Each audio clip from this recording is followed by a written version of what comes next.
topic. I'm going to speak briefly about my bill that I introduced last year called the Holding the Chinese Communist Party Accountable for Infecting Americans Act. And that's exactly how it sounds. How can the American people hold the Chinese Communist Party accountable? And why would we? Well, they lied and they tried to cover up their role in starting and spreading this global pandemic. That's a fact. That's something we do know, that they did lie, that they stopped domestic flights but not international flights. This much we do know, whether it came from the lab or not, we do know that. And at best, China lied about when they knew about the virus. They jailed journalists and disappeared doctors who dared to tell the truth, and they failed to inform the rest of the world immediately about the pandemic.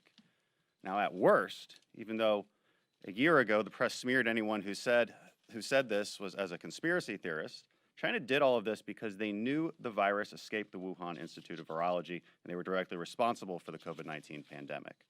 The evidence and common sense strongly supports this.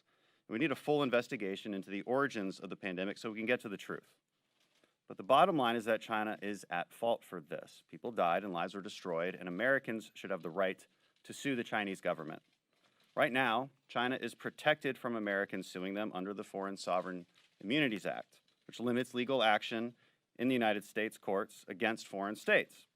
My bill will hold the Chinese Communist Party accountable for infecting Americans by removing that protection. If nothing else, passing this bill will show the world that Democrats and Republicans, the entire United States, shares a common interest and commitment to holding the communist regime accountable. We came together to pass a similar bill, and this one is modeled after the bill that allowed the victims of 9/11 to sue state sponsors of that heinous act.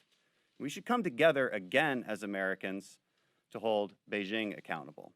It'll show the Chinese Communist Party that they're not going to get away with this. It will make them pay for the havoc they've wreaked on Americans and people around the world, including their own citizens.